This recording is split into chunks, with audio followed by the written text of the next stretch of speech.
Now, the point of this is, most of what we think we know, we don't know. And it's wrong. And I just want you to keep that in mind. And this is not a conspiracy theorist. This is not Jim Marrs's quote. This is Woodrow Wilson, a very powerful insider, an insider who was put into office by men connected to secret societies. He knew what was going on, and what did he write? Some of the biggest men in the United States are afraid of somebody. They're afraid of something.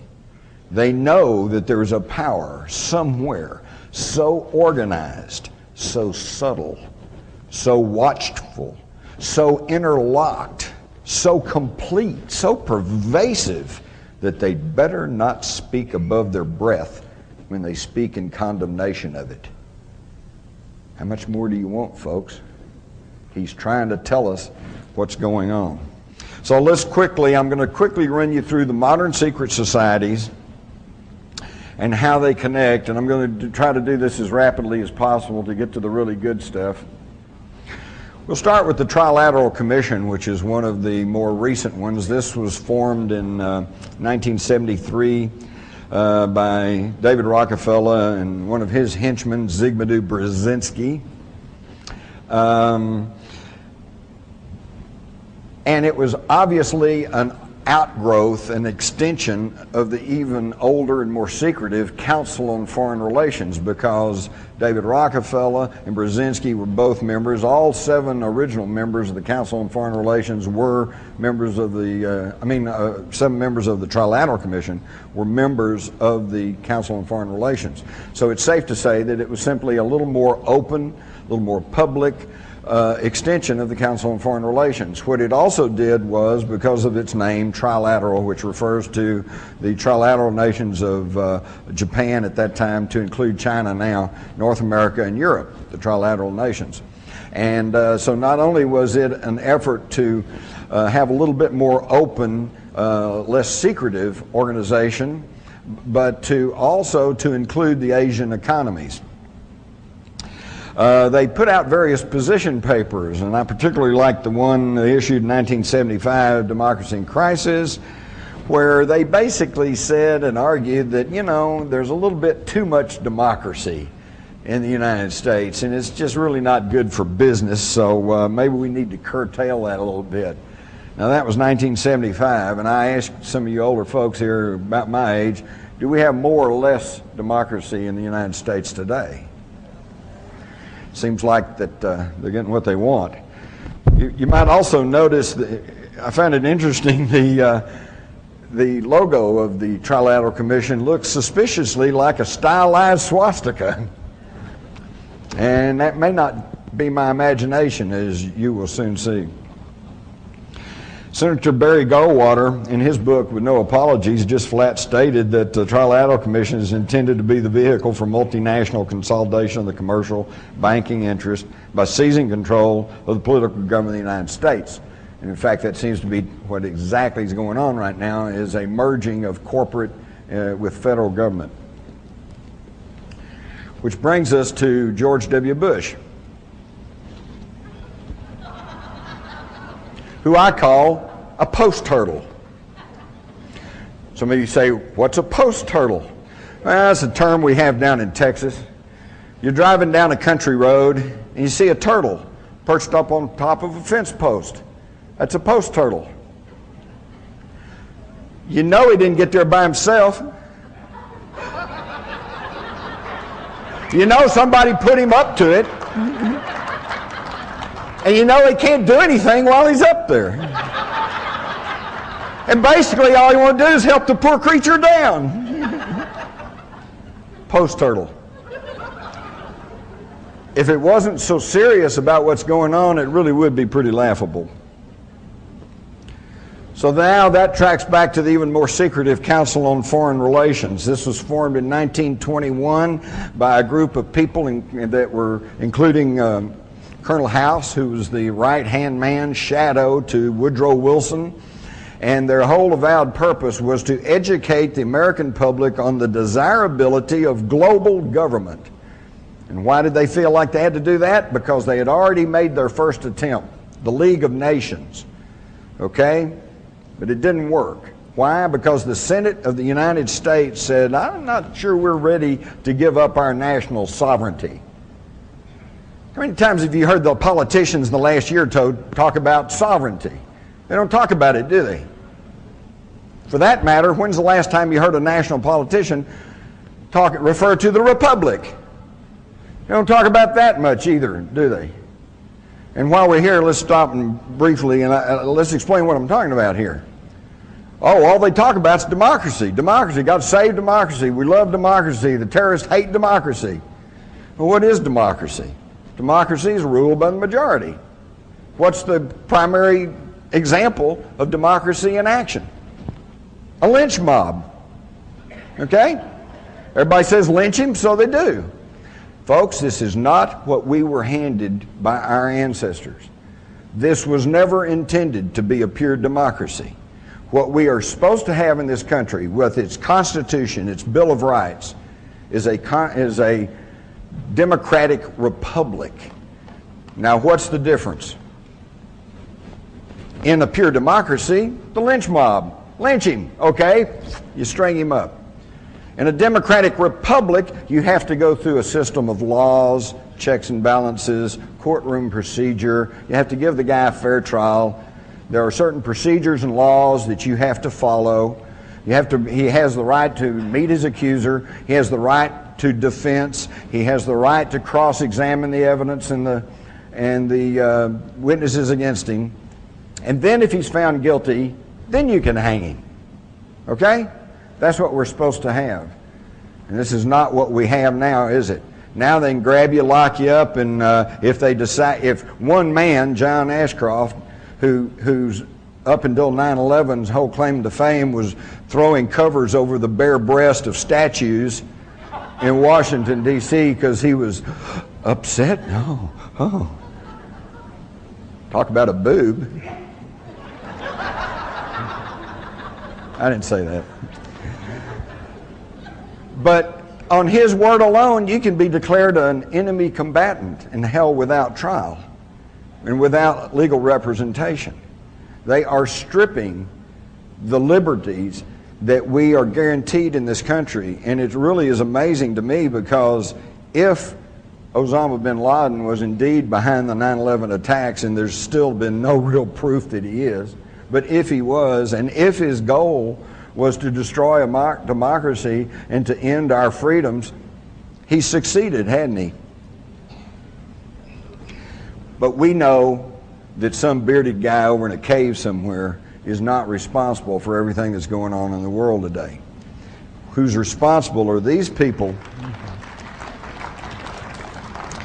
Who's responsible are these people who have been working at this for hundreds of years. What's interesting is, notice, oops, they just cut the graphic. Can we put the graphic back up real quick? If you'll notice, over here is the CFR logo with the rider on the horse and the Roman, Latin inscription. And over here is a medallion of the ancient Knights Templars. Looks pretty close, doesn't it? Same deal. And the same objectives are going along.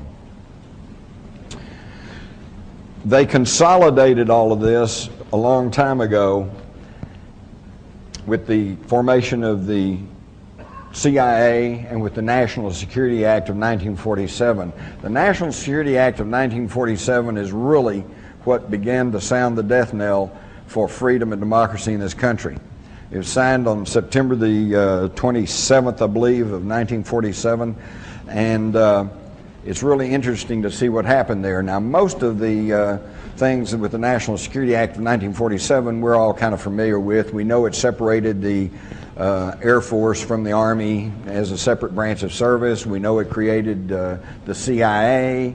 We know that it changed the words, the title of the old War Department to the Defense Department, which is a pretty slick public relations move, because if you go back and look at that old War Department, oh, who wants a War Department? But under the old War Department, we only fought 3 wars. Spanish-American War, World War I, World War II. Under the Defense Department, where we're only going to defend ourselves, yeah, we got Korea, Vietnam, Kosovo, you know, Panama, Grenada, Laos, Cambodia, you know, Colombia, you name it. I think we need to go back to the War Department. We didn't have near as many wars. But within these secret societies now, and everybody that's a member of the Council on Foreign Relations, or everybody that's a member of the Trilateral Commission, they are not all sinister conspirators who are trying to take over the world, okay? A lot of them are just wannabes, you know? They want to be there. They want to be taking over the world. Or actually, I would describe it this way. Remember when you were in grade school? And the thing you really wanted most out of life was to be able to sit at the table with the cool kids in the lunchroom. Boy, if I could just be with those cool kids, maybe I could get a date for Friday night, you know? That's what you really wanted. Well, these are the people who are globbed onto these secret societies. Most of them are not on the inner core elite. They are just wannabes, and they like to be next to the wealth and the power, okay? But within each of these societies, there is a handful of people that, like, and one is David Rockefeller. He's in all of them, okay? Henry Kissinger, you know. There's certain ones who are at the inner core of all of these societies. They meet once a year in a group known as the Bilderbergers. The Bilderbergers are so secretive that they don't even really have a name. They're called the Bilderbergers because they were first discovered by the public meeting in Holland back in 1954. And they were founded by Prince Bernhard of the Netherlands, who had previously been a Nazi SS officer. And by the way, any of you all have Texaco gas cards? You do realize that Texaco is now bought by Shell. And Shell is that's the royal family of Holland, the founders of the Bilderbergers. So the New World Order marches on. Of course, then we've got Skull and Bones. I think we all know that Prescott Bush, the patriarch of the Bush family, and that George Herbert Walker Bush and George W. Bush are all members of the Skull and Bones. Now, there are some who argue that the Skull and Bones is the secret society behind the secret societies and that they run everything. I'm not convinced of that. There are plenty of people who have been inducted into the Skull and Bones and who have elected not to follow through on all their contacts and have gone on to live very respectable and good lives, okay? The Skull and Bones, however, is a springboard. That's where they take young men, they find the ones with ability, and more importantly, those that are compliant, and they groom them to become world leaders. And all you have to do is just go study about the Skull and Bones, and you'll find that there is an inordinate number of people who go on to take top government positions. Again, if this was really a free country, you'd think that we'd have some people from, you know, Southern Cal, University of Texas, Oklahoma, somebody. You know, there's got to be some smart people around somewhere. But these folks are always the ones that end up in power. Also, it has been established that the Skull and Bones is actually the Order 322. It is the 322nd chapter of the Illuminati. This was published in the New York Times. Now we get to the question of how come you don't know all this, and that gets back to the control over the media.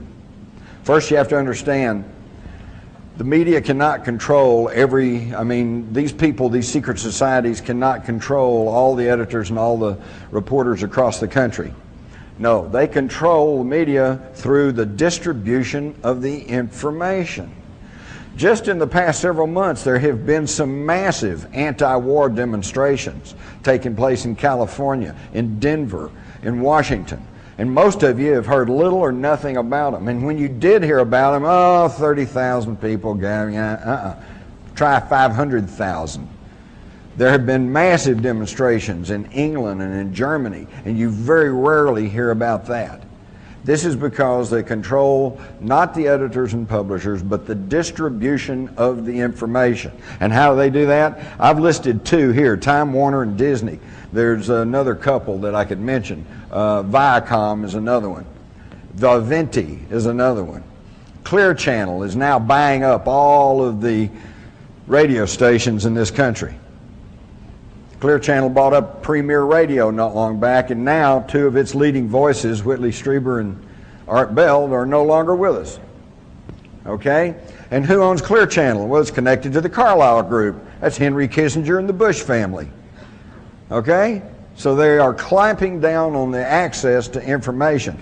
And never lose sight of the fact is, I don't care how brilliant you are, if you make decisions based on faulty, erroneous, or incomplete information, you're not going to be making the right decision. At the top is a note that was written to James Tucker, who used to write for the old Spotlight, now writes for the American Free Press, and he has tracked the Bilderbergers for years. And this lady that was an ombudsman with the Washington Post sends him a note and says, well, if observations of the Bilderberg, the Trilateral Commission, Council on Foreign Relations, Aspen Institute, etc. hold true, there's much that is ponderous, but little that is newsworthy. How's that for a condescending, unthinking response? Let me put it this way. What do you think the news media's reaction would be if all of the owners of the National Football League franchises were to meet in a big hotel secretly with armed guards all around it, won't let the media in, won't let anybody in? They meet there for about a week, and then they all come out and say, sorry, I can't tell you what we talked about. Whew. Would they blow their lid or what? They'd be yelling price fixing, collusion, restraint of trade, you know, blah, they'd raise hell.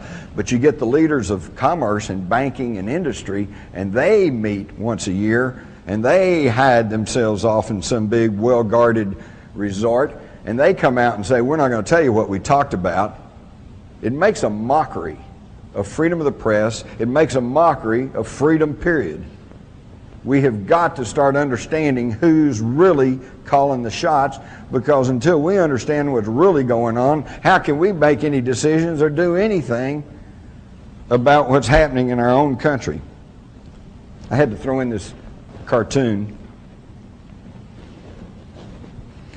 Says, well, the CBS Viacom deal, look at what you get. Movies, MTV, radio, videos, Nickelodeon, news media, theme parks, billboards, Showtime, just about every kind of entertainment and advertising you could want. The guy says, well, what about the news? And he goes, this is the news. This is the news. Think about it, folks.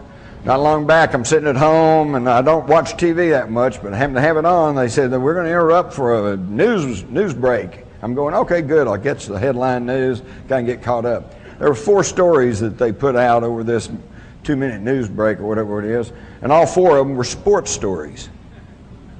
So-and-so won the Masters, you know, so-and-so won some football game, some baseball game. Don't get me wrong. I love sports, but sports are sports. They are not news. You can get all excited about the big game, but then next week it's over with, and who cares? And what does it really matter? It doesn't. And that's what's masquerading, though, as news. Now, these folks, it's already been said right here at this conference that these folks are really the brightest and the best, and they are more intelligent than we are.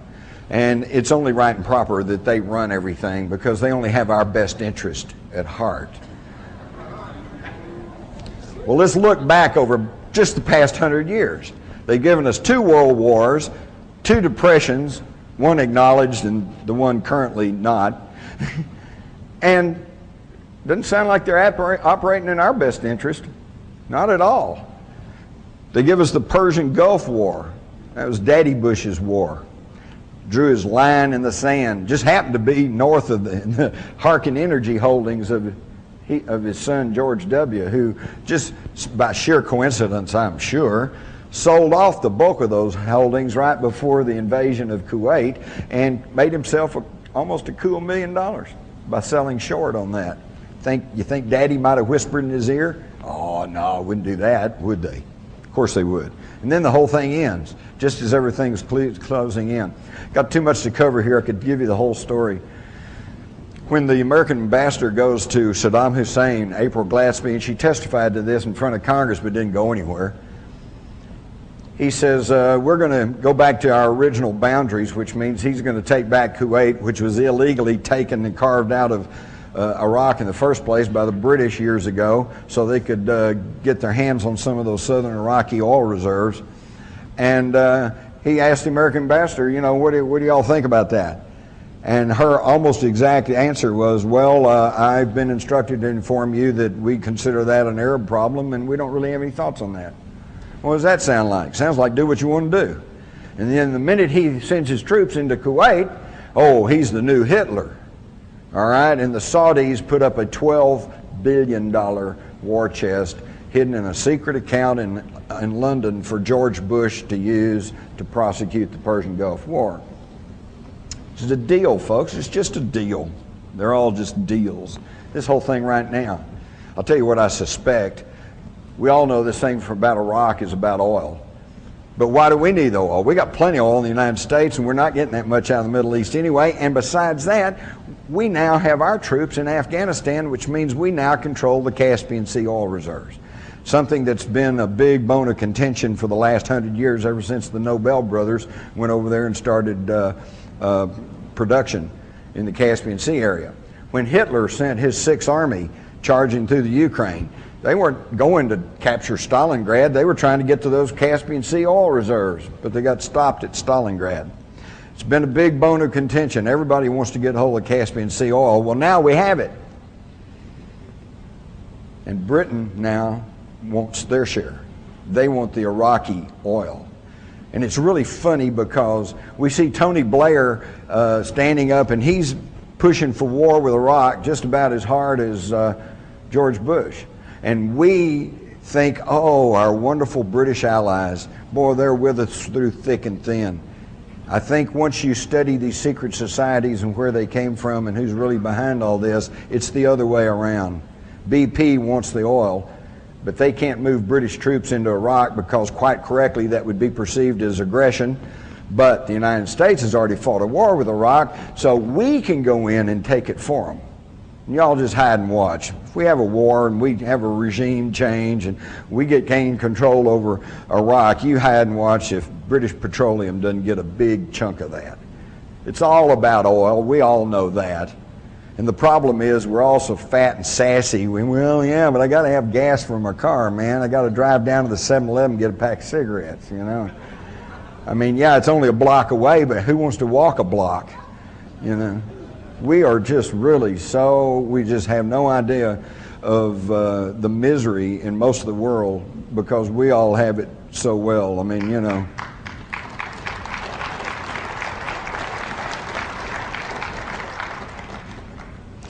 So it's all about oil, and my big complaint there is we don't need the damn oil, okay? We don't need to be on a petroleum energy basis anyway. There's so much other things we could be doing. Do you realize that with just some tweaking of the intake jets in your carburetor, you could be running your car on hydrogen? And hydrogen does not cause any pollution. And hydrogen is the most plentiful substance on the planet. Think about it. This is a water planet. H2O, 2 parts hydrogen, 1 part oxygen. We could be burning hydrogen. We don't even need the damn oil. But no, we're going to go over there and kill a whole bunch of people and probably our own troops. And look what's happening with the Gulf veterans right now. They're all coming down with all kinds of sicknesses, probably because of the contaminated vaccines they got. Also the depleted uranium shells that were lying everywhere, giving them a radiation dose that destroys their immunization system, not to mention the oily smoke and petrochemicals hanging in the air. And do you think that a new war with Iraq's going to be any better? Never mind the massive casualties that Iraq's going to suffer. Wait till our guys come back in another 20 years and they'll be raising hell about their health problems. And what's the government going to do about it? I'll tell you right now, not a damn thing. Let me tell you something. When I was in the Army, this just really gets my blood to boiling when I think about this. When I was in the Army back during Vietnam, we'd get C rations, and in the C rations, along with the powdered milk and this, that, and the other thing, was a little packet of cigarettes. You get 5 little cigarettes. We always thought that was cool, free cigarettes. And those who didn't smoke would swap them around to those who did, and it was almost a medium of exchange. And that practice goes way on back even through World War II. Where do you think all those guys in World War II got the smoking habits? Because the Army gave them free cigarettes. And now under the Clinton administration, when some of these guys who put their life on the line to fight for freedom and democracy in World War II, and they start coming down with emphysema and lung cancer, and they go to the VA under the Clinton administration, they ruled that that was a self-inflicted disease and that they would not treat the veterans.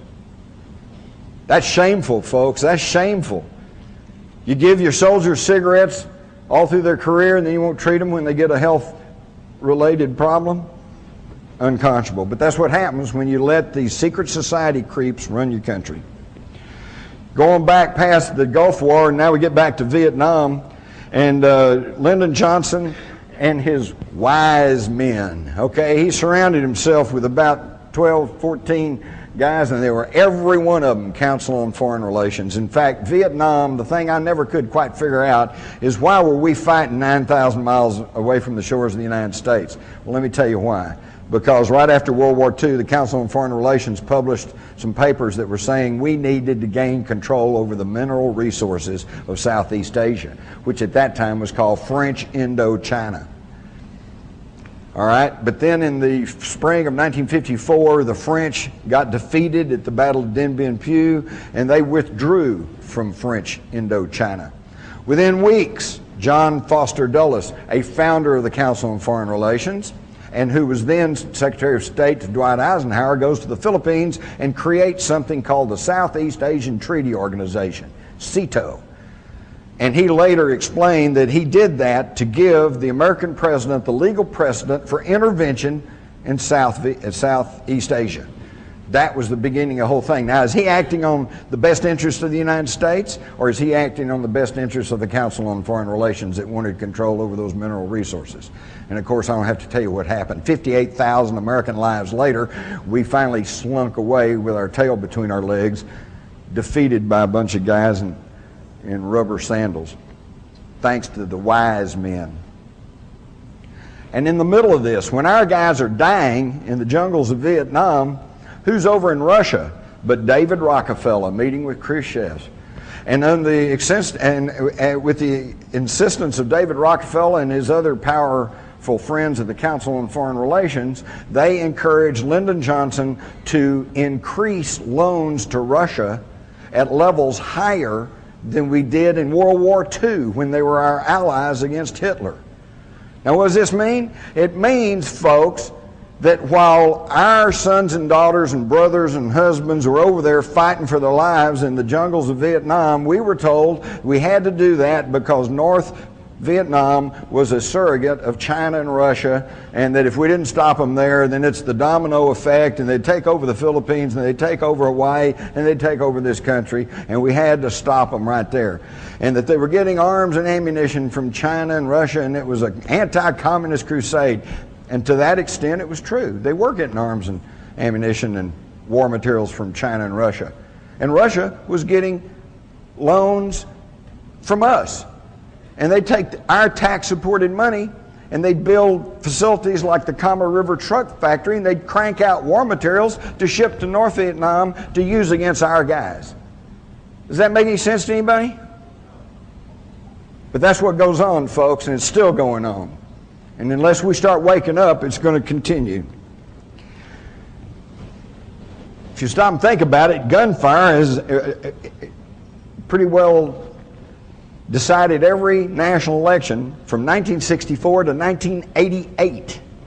64, Lyndon Johnson wins on the sympathy because of the JFK assassination. 68, Nixon wins after the reaction to the Martin Luther King and Robert Kennedy shootings. Then in 1972, George Wallace looks like he's going to pull votes from Nixon, and he's shot. 1976, Carter wins after there were assassination attempts on Gerald Ford, and then in 1980, Reagan is elected after an assassination attempt on Jimmy Carter. Jimmy Carter? You don't remember the assassination attempt on Jimmy Carter? Why, he had asked for national TV time in the late spring of 1979, and he was going to announce some sweeping changes in government, including curtailing the CIA. But then he goes to Los Angeles, and he's attacked by Raymond Lee Harvey and Oswaldo Ortiz.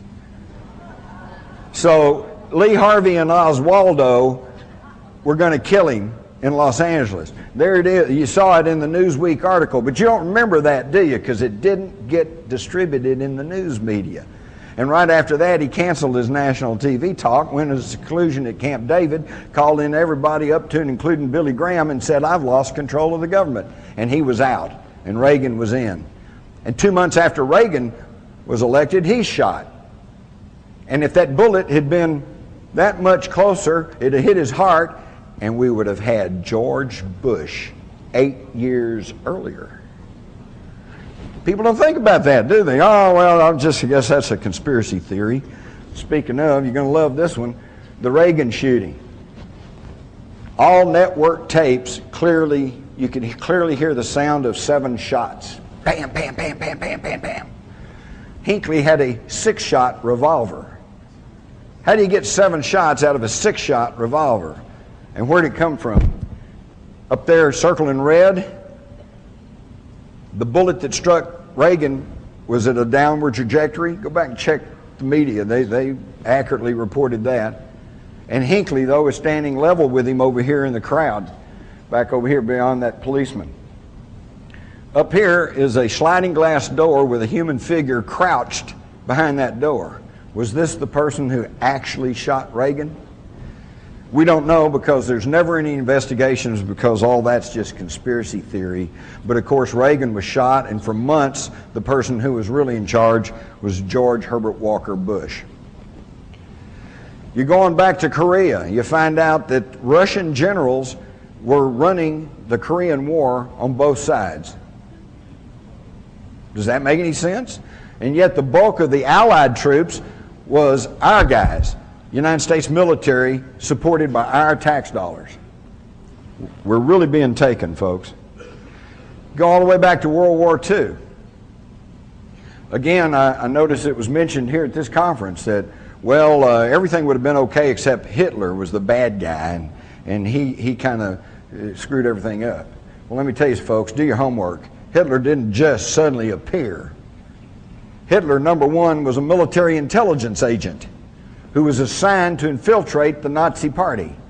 And he went back to his superiors and said, well, went to this meeting, there's only about 9 guys there, but you'd like them, because they want to rebuild Germany, and they hate the Jews, and they want to rearm, and they want to repudiate the Versailles Treaty. So his superior said, that sounds pretty good. Here's some money, go back and help out.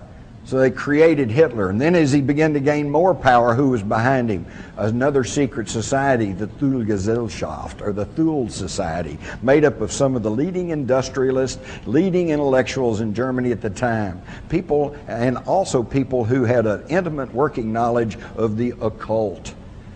All right? So now we can see that all of these secret societies have been working along. And it was the same thing back during World War I. Same people ran World War I. It's amazing, but at the time of the Russian Revolution, where was Lenin? He wasn't in Russia. He was in Switzerland. Where was Leon Trotsky, the communist key philosopher? He wasn't in Russia. He was in New York City working for Wall Street capitalists. And they gave him money, and they gave him all kinds of support to go into Russia and take over a popular uprising and change it into a communist government. Lenin was the same thing. We all know that he was put on a sealed railroad car and traveled through wartime Germany that was at war with Russia, and was sent on into Russia to take over the government and set up the communist system. And one of the people who helped facilitate that was a leading banker in Germany who also was very highly connected with German intelligence, and that was a fellow by the name of Max Warburg. Now, don't you find it passing strange that in World War I, Max Warburg, who was head of German intelligence and a big leading banker there in Germany, his brother, Paul Warburg, founded the Federal Reserve System in our country, and at that time was head of the financial end of World War I for the United States of America. Does nobody find that amazing? Here he is, Paul Warburg. And here's the house on Jekyll Island where the plans were laid to instill upon us the Federal Reserve System, which is neither federal nor has any reserves. All right? It is a system of 12 banks.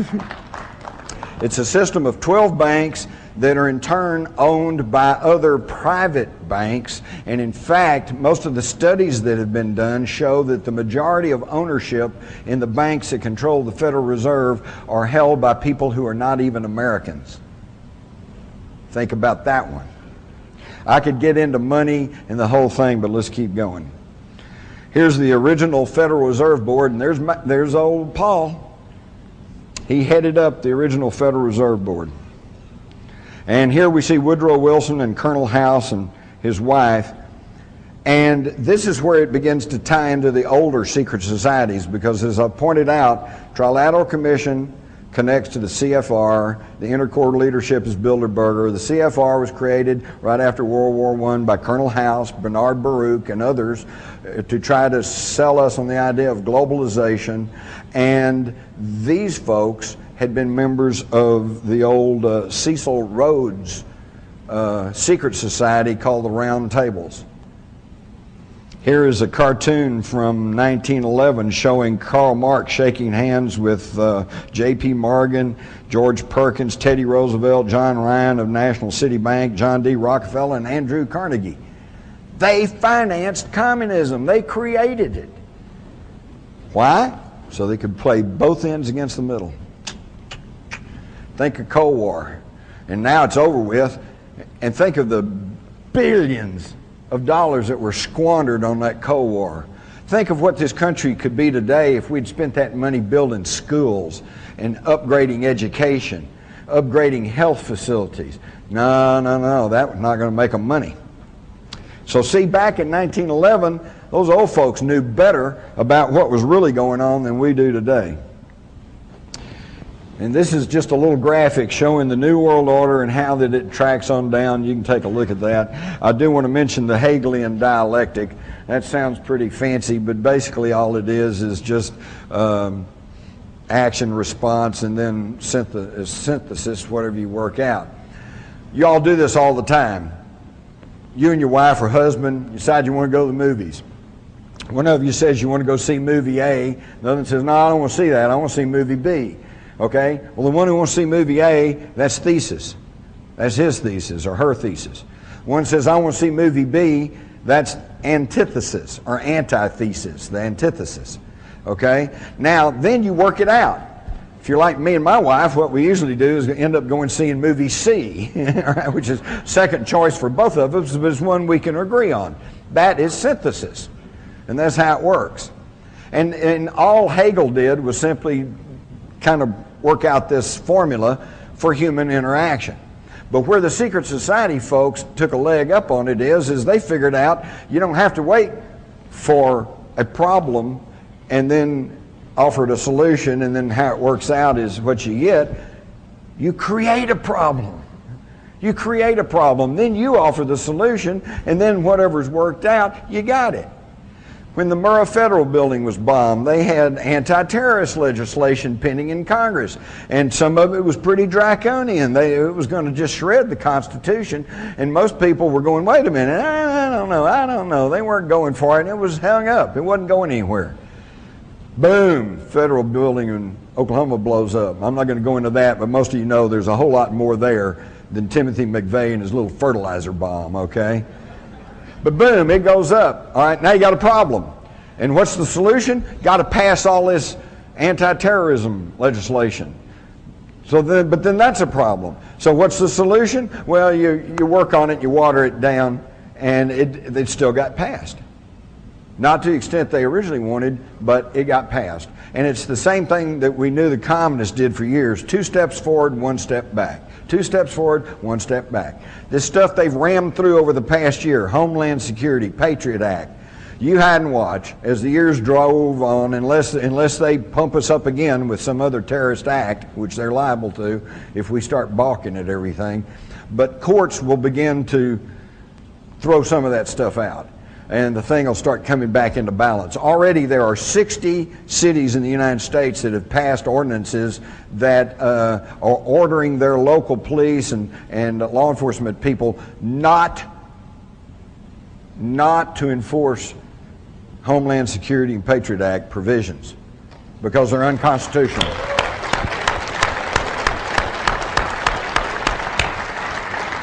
Of course, you don't hear much about that through the mass control corporate media, but it's happening, and there will be a backlash. It will come, and things will balance out a little bit, but see, it's already on the books. And this Homeland Security thing, once you create that whole level of bureaucracy, I guarantee it'll never go away. The CIA is a good example. That was intended to be exactly what it says, the Central Intelligence Agency. It was going to be a small agency that was going to take the intelligence from the Army and the Air Force and the Navy and everybody else and coordinate it. And it was intended to stop duplication of effort. And instead it created a whole monster that we're still having to deal with, okay? And it'll never go away. Homeland Security will never go away. We should never have passed it in the first place, but there was no debate, no talk. They got Homeland Security the night it started off. It was a 30-page thesis saying here's what we probably need to do, and by the time it got to Congress, it was 500 pages, and they got it the night before the vote. Now, folks, I don't care how smart you are, you can't read 500 pages, absorb it, think about it, and make an intelligent decision. And I'll tell you, for that one fact alone, and I'm not even going to argue the merits of Homeland Security, but for the mere fact that your representatives passed a law that they hadn't even read, I think should be cause enough for a recall. You ought to throw every one of them out.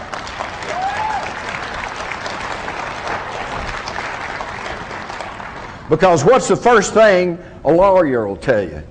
Never sign anything until you've read it. And these guys passed the Patriot Act and the Homeland Security, and they didn't even read it. They had no idea what they were passing. Does any of y'all remember back about 1997 or 1998, there was a little furor that got going over something called a banking program called Know Your Customer. Anybody remember that? Yeah. And the whole idea was that your bank was going to have to turn around and be a snitch to the federal government. If your deposits somehow were a little bit different than the normal, or if you withdrew an inordinate amount of money or whatever, they were going to report you, be required to report you. And they were going to keep massive personal information files, okay? Your wife, your family, et cetera, et cetera. But that kind of got public, and everybody went, wait a minute, we're not going to put up with that. And sure enough, they kind of backed off, and we all felt real good, right, that they didn't get that through. It's in Homeland Security. It's in there. It's happening. And you never got to vote on it, did you? You can go all the way back to the war between the states, or where I come from, we call it the War of Northern Aggression. But it was a deal. It was all a deal. Auguste Belmont, a registered agent of the Rothschild banking family in Europe, came to this country and quickly became the leading seller of bonds for the federal government. He's the one that got the money to prosecute the war between the states. At the same time, he was quietly buying up all the southern bonds. It was a deal. Even Chancellor Bismarck of Germany is on the record as saying that the war in the 1860s in the United States was contrived by the Rothschilds to split the country in half so that they could regain North America for the bankers in France and Britain. And if you'll stop and think about it, where was the bulk of the British Army? It was in Canada. Where was the French Army? Anybody? Mexico, under Maximilian. So they were going to let the North and South bleed each other dry, and then they were going to move in. There's only one man who seemed to understand what was going on, and that was the head Yankee, Abraham Lincoln. I'll have to give him some grudging credit. I think he understood what was happening. And that's why he became the first American president to print his own money, known as greenbacks. Do you know there's only been one other president in the history of this country that tried to print interest-free money? John F. Kennedy. June 1963, he ordered the issuance of $6 billion in currency, not through the Federal Reserve System, but through the United States Treasury. I have a $5 note. It says Series 1963. It's got red ink on it. It says United States note. It doesn't say Federal Reserve note. And I don't think it's a coincidence that both of those presidents were shot in the head.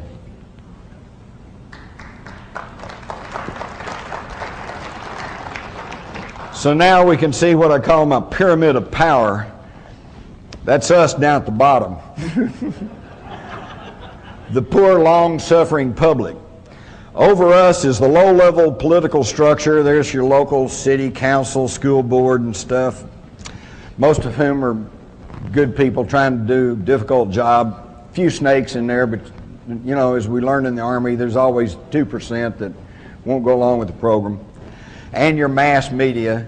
And this thing maybe that disturbs me most about the mass media, having worked in it, it's not that they're bad, it's not that they're liberal, it's not that they're conservative, it's that they're dumb and they're lazy, okay? They don't want to work, so they will not go out and really pursue a story or look past the superficial explanation. They just take the government handout and they run with it. And this really bothers me because, you know, I think about it in our own personal life.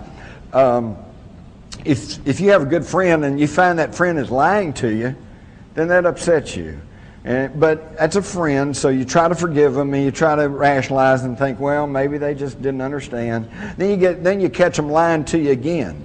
Well, now it's going, boy, I don't know. Third or fourth time they lie to you, they're no longer your friend, are they? I used to just say, I don't want to have anything to do with that person. He's a liar.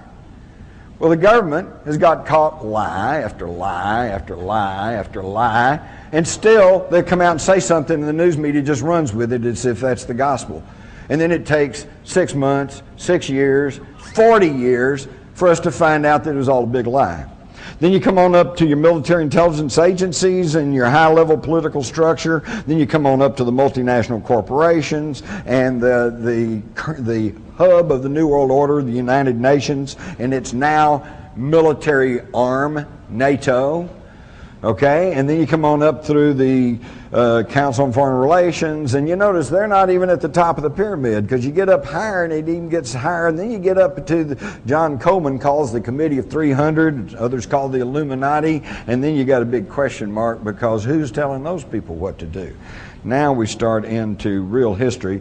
I'm not going to really belabor you about Freemasonry other than to tell you that you might want to be aware that the first third party in the United States was the anti-Masonic party. And they broke the back of Masonic Freemasonry back in the early 1800s, and it never quite recovered until after the Civil War. Within Freemasonry, this isn't my theory, this is what Masonic historians and writers will tell you, if they're honest. There's a huge outer circle. Well, first let me say this. There's a tremendous difference between European Freemasonry and American Freemasonry. The European Freemasonry is much more sinister and has much more ties to politics and to the Illuminati. But the North American Freemasonry is much more of a kind of a fraternal order, and they do great things. Their burn centers are wonderful. But within Freemasonry, in both sides of the ocean, there's an outer circle, and then there's a little inner core circle that knows what's really going on and what their agenda really is. Now, don't bother to ask a Masonic friend if that's true, because he will tell you no. And that's because he's either part of the outer circle, in which case he really truly does not know that there's an inner circle, or he's part of the inner circle, in which case he's taken a blood oath never to reveal that. Okay? But Freemasonry is where a lot of these thoughts, ideals, and knowledge has been passed along, because the men who made up Cecil Rhodes's roundtables, which were the progenitors of the Council on Foreign Relations, Trilateral, etc., were Illuminized Freemasons. They were Freemasons who had been instilled with the knowledge and with the agendas of the Illuminati. And what was that? Where did they think they got all this from? Well, here's Manly Wade Hall, a philosopher, a much studied occultist, and a very high-ranking Mason. And he says, in the remote past, the gods walked with men, and they chose from among the sons of God the wisest and the truest. And these they labored with, preparing them to carry on the work of the gods after the spiritual hierarchies themselves had withdrawn into the invisible worlds. With these specially ordained and illumined sons, they left the keys of their great wisdom.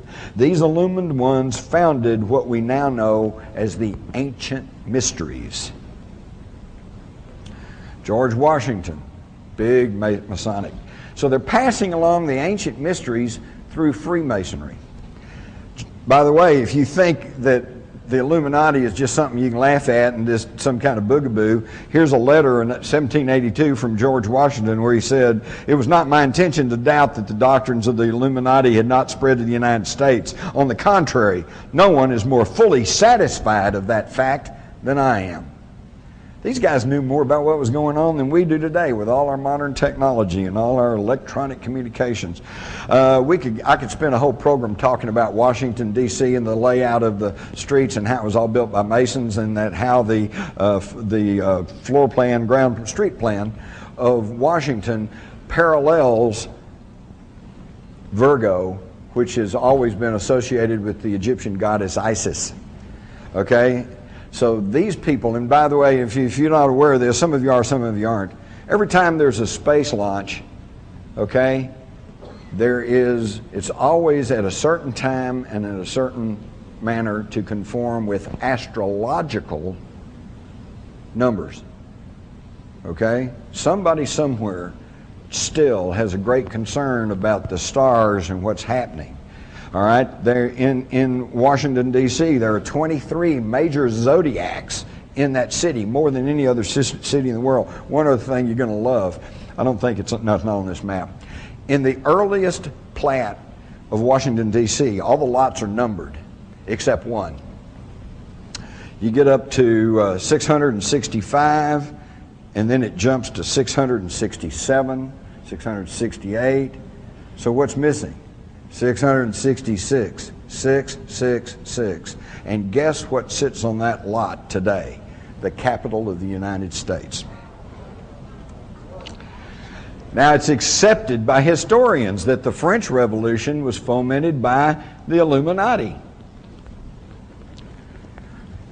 And here's a picture of Adam Weishaupt, who founded the Bavarian Illuminati, and he was only carrying on traditions and knowledge that came from even much older things. And I think it would be worth quickly to look at the 10 steps offered by Karl Marx in his Communist Manifesto, and if you'll compare this to Illuminati writings, you'll find that their goals have always been the same. And as I read these, I want you to think about where we are in this country today in relation to this topic. Abolition of private property. Not there yet, but they're working on it. Now we got wet zones and United Nations zones and whatever. A progressive or graduated income tax. Well, we got that. Abolition of all inheritance. They're working on that. Confiscation of property of dissidents and immigrants. Homeland Security's got that taken care of. Creation of a monopolistic central bank. Well, that was done back in 1913. Centralize all communication and transport. Well, see, when Karl Marx offered this, he was thinking in terms of state control. Today, it's corporate control. And instead of the state running the corporations, today, I think in this country, it's the other way around. Control of all factories and farm production. Again, corporate control. Central ownership of capital with deployable workforce. That's us. Oops, got to move from Silicon Valley. No more jobs. Got to go somewhere else. Blur the distinction between rural, country, and cities. Boy, that's being done. I moved to the country 22 years ago.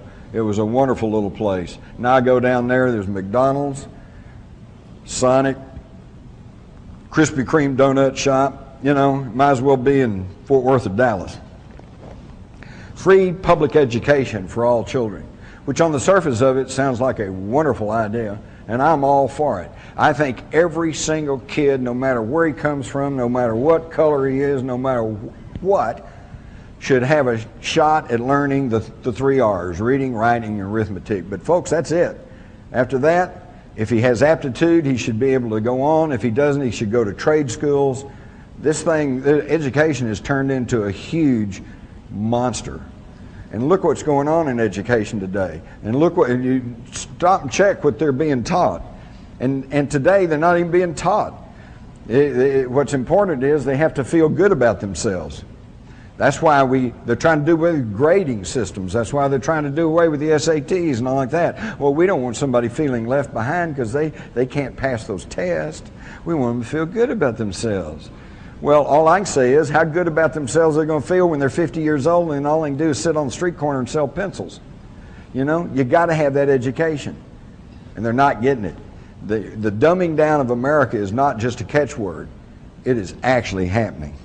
So all of these things that were advanced by the Illuminati long before even Karl Marx are all agendas that are still being pushed along on us. And where did they came from? They came from the Knights Templars, who built these wonderful cathedrals such as Chartres that has stained glass in it that is so luminous that modern science cannot explain how they do that. Here's some of the stained glass from Chartres, and you can also see the similarities between the Chartres at the bottom and the Al-Qaeda Mosque in Jerusalem's Temple Mount. They brought back knowledge from the Middle East. Again, look at the striking similarities between these Egyptian artifacts and artifacts in Jerusalem. You've got a black Madonna that you still find in southern France compared to Isis.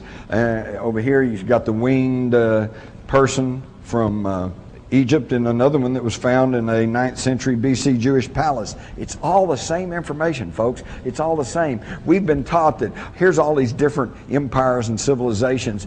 It's all a continuation. This is a great one. At the top, of course, you can see the famous Egyptian winged disc that Sitchin and others says probably represents the planet Nibiru. And in the bottom is a crop circle. Probably a hoax one, but it shows that somebody's still thinking in terms of the winged disc. Now this brings us to the mystery of Rennes-le-Château. And for those of you that have read Holy Blood, Holy Grail, the Messianic Legacy and all like that, they go into this in great detail, but they never really quite just tell you what it really is, other than the fact that there apparently is some fabulous treasure buried over in the caverns and cave systems that honeycomb the foothills of the Pyrenees there in southern France. And I was there 2 years ago, and it is an amazing place. It really is, and the stories are all there.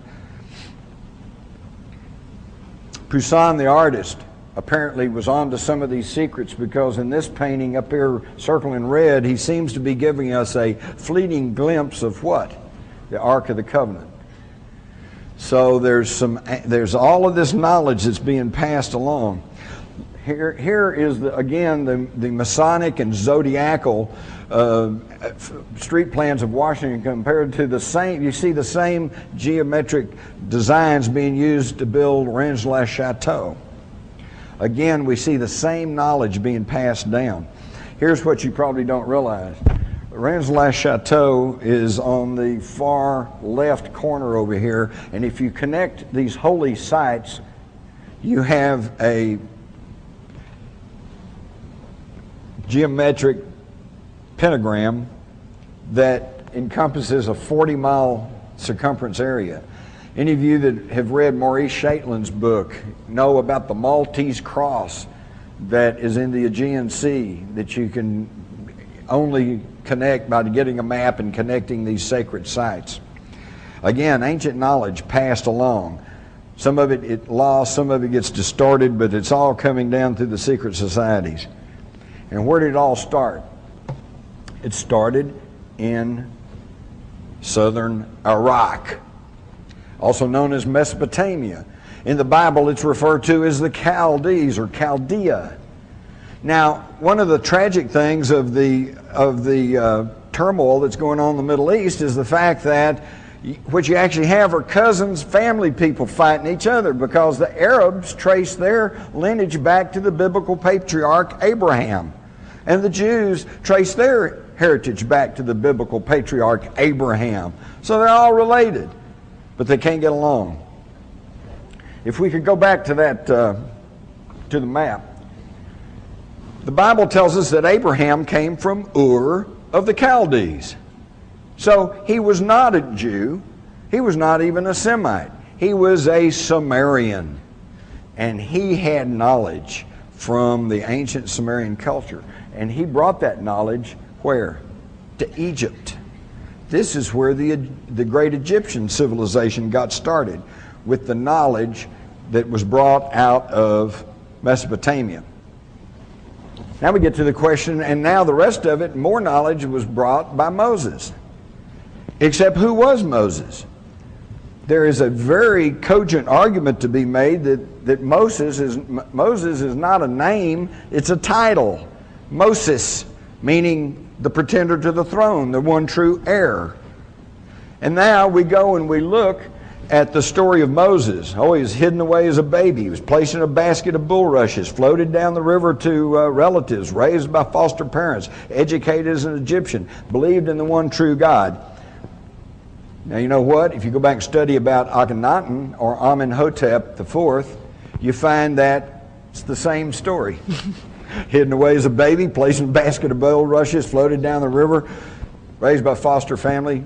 The foster family were Hebrew slaves. Well, you all know, any of y'all who have adopted or are adopted or are adopting children, your real parents are who raise you, not who gives birth to you. Okay, we all know this.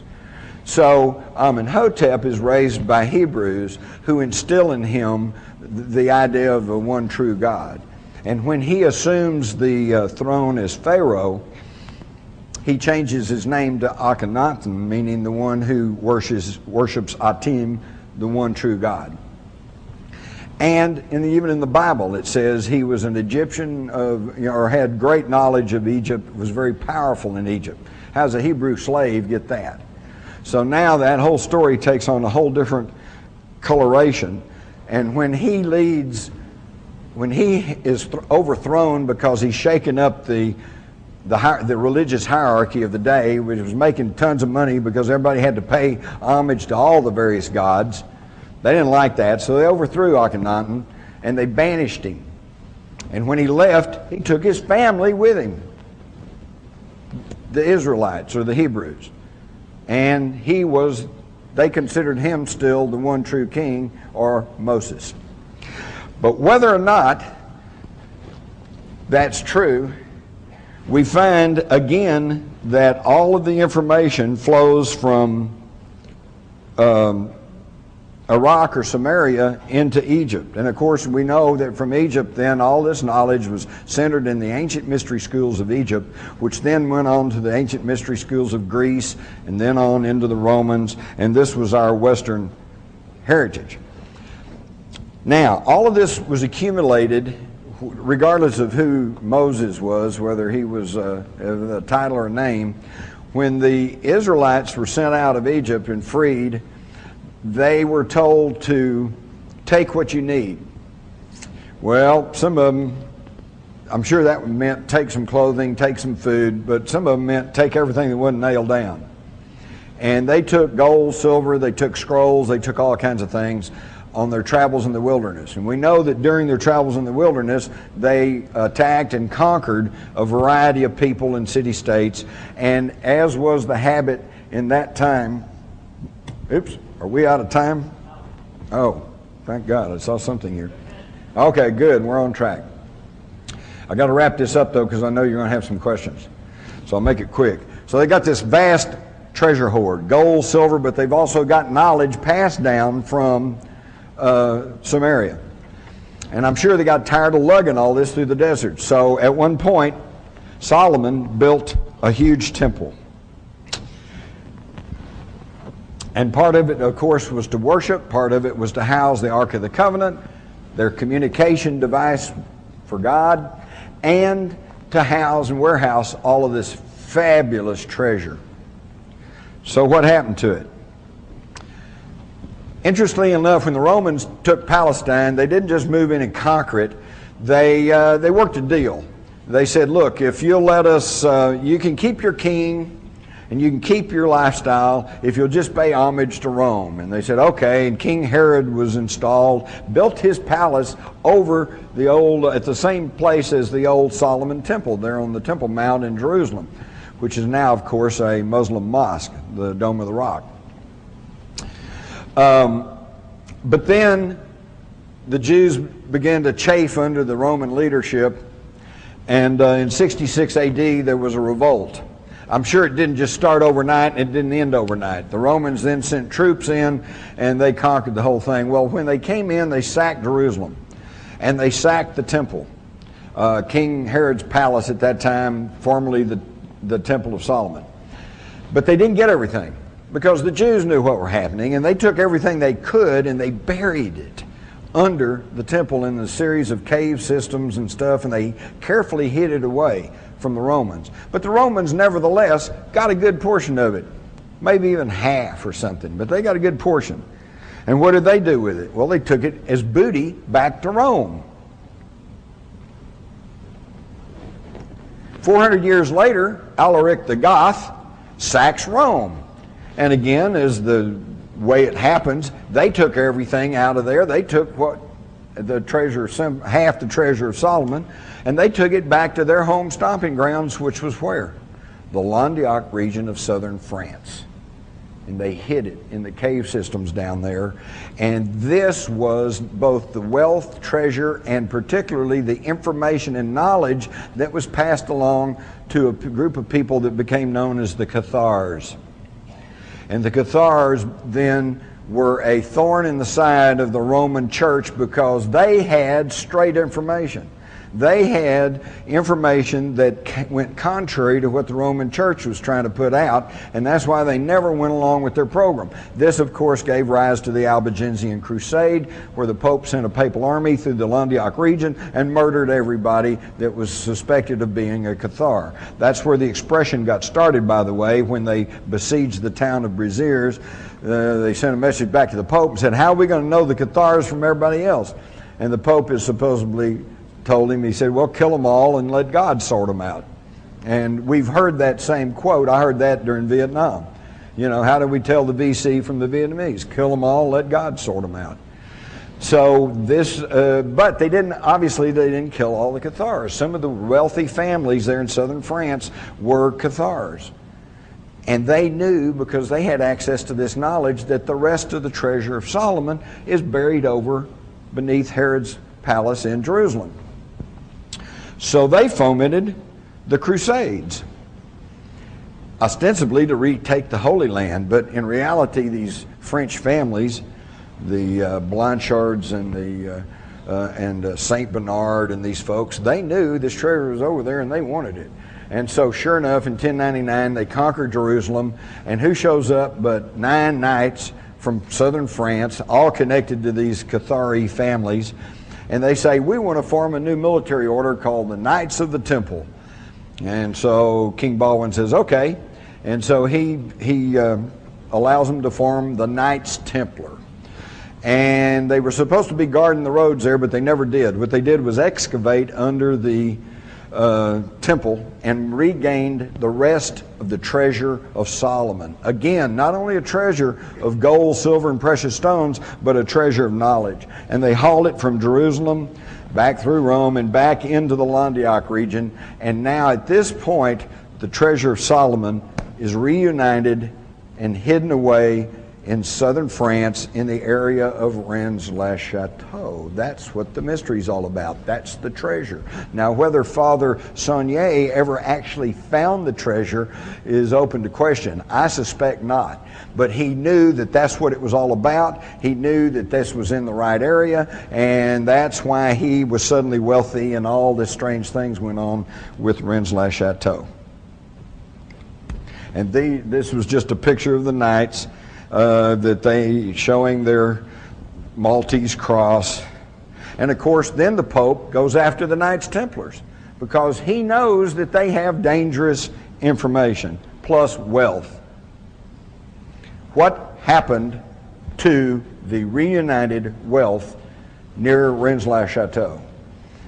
In March of 1944, Otto Skorzeny, the guy in the cap with the binoculars, leads a battalion of SS troops to southern France, working off of the notes and publications of a German named Otto Rahn, who had been to Rennes-le-Chateau several times in the 20s and 30s and had working closely with Heinrich Himmler and his SS group that was heavily involved in the occult.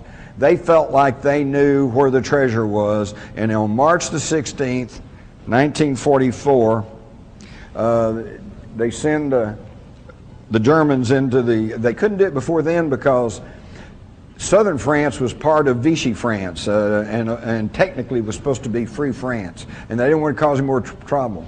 But in September of 43, Rome fell and Mussolini was deposed, and at the same time that the Germans rescued Mussolini off the mountaintop, they also poured into southern France and took over the whole country. So now they're able to freely operate in France, and they sent troops down there in March of 44.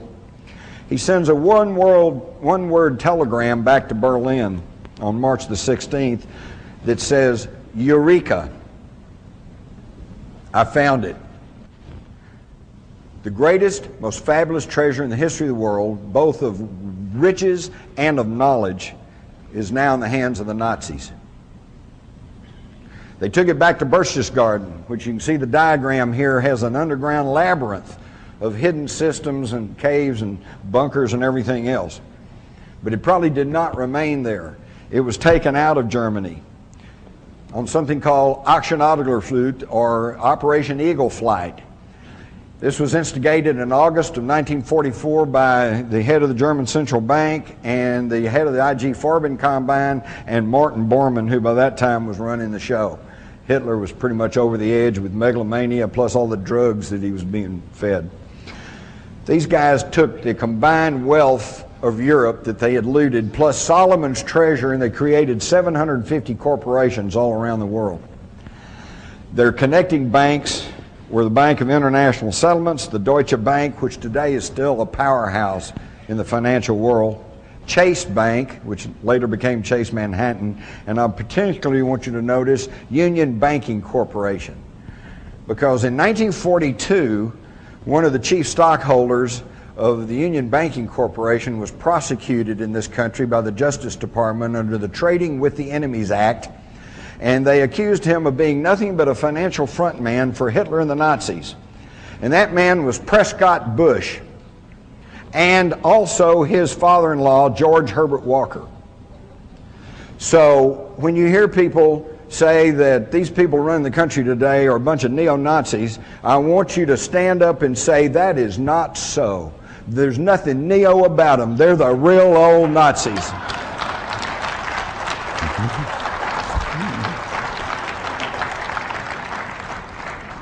And the attorneys for the Schroeder Bank, which was one of the chief connecting banking operations, was a law firm in New York, Sullivan and Cromwell, and their leading attorneys who worked with the Nazis was John Foster Dulles and Allen Dulles. John Foster Dulles, Secretary of State under Eisenhower, the guy that brought us the Vietnam War, and Allen Dulles, of course, who